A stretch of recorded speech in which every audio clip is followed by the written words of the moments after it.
ഇത് എവിടെയാണോ കൊണ്ട് നിർത്തിയേക്കുന്ന? കൂടുതലൊന്നും വേണ്ട, കളിക്കാൻ വന്നാൽ കളിച്ചിട്ട് പോകും. അണ്ണാ ഓ എന്നാടാ അന്ന് എത്ര രൂപ പഠിച്ചു? ഞാൻ 10 രൂപ 10 രൂപ പഠിച്ചാ? അതങ്ങോട്ട് മാറി. പാവടാ കളിപ്പിക്കായിരുന്നു. അത്രയ്ക്കാണ് ഇയാൾ മാർക്ക് കുറേ.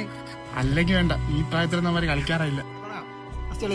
അതെന്തേരി എപ്പോഴും നീയാണല്ലോ അടിക്കണ, നമ്മളെന്തേലും ചുമ്മാ വന്നിരിക്കണം. അതെന്ത്? ഞാൻ നിങ്ങളൊക്കെ ഇവിടെ കൊണ്ടുവരുന്നത്, അപ്പൊ ഞാൻ തന്നെ കളിക്കും. എങ്ങനെയാണ് നീ കളിച്ച കളിയാ?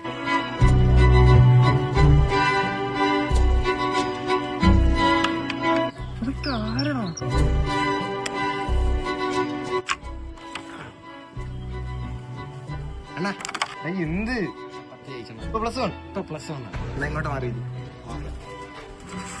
നീ കണ്ടല്ലേ ആ പയ്യൻ വന്നോണ്ടാണ് നീ കളിക്കാൻ പറ്റിയില്ല. എനിക്ക് ഒരു കളി കൊണ്ടേ.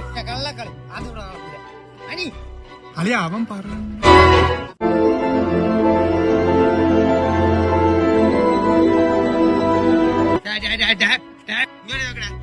ആടെ ഇവിടെ കളിക്കാൻ പറഞ്ഞേ? നിങ്ങൾക്കെന്ത് ഇവിടെ കാര്യം? നിങ്ങൾക്ക് കണ്ടില്ല ഇത് ആരെ സ്ഥലമെന്നറിയാവോ? ആരാ ഇത്? അവന്റെ ഇത് കബീർ എന്റെ സ്ഥലമാണ്. ഇവിടെ എന്റെ വീടിന്റെ ടെറസിന്റെ മണ്ടയിലാണ് നിന്റെയൊക്കെ കോലി പോടെ. ഈ തടി മണിയൊക്കെ എടുത്തിട്ട് പോടാ. എല്ലാം കൂടെ കത്തിക്കാം. ഇതാടെ പിന്നെ ടാങ്കിലാണ് ചെറിയൊരു ഇതുണ്ട്, ലീക്കേജ് ഉണ്ട് കേട്ടോ. നിങ്ങൾ നോക്കിയരാ. അല്ലാഹു അതിന് ടാങ്കിൽ വെള്ളമില്ലല്ലേ?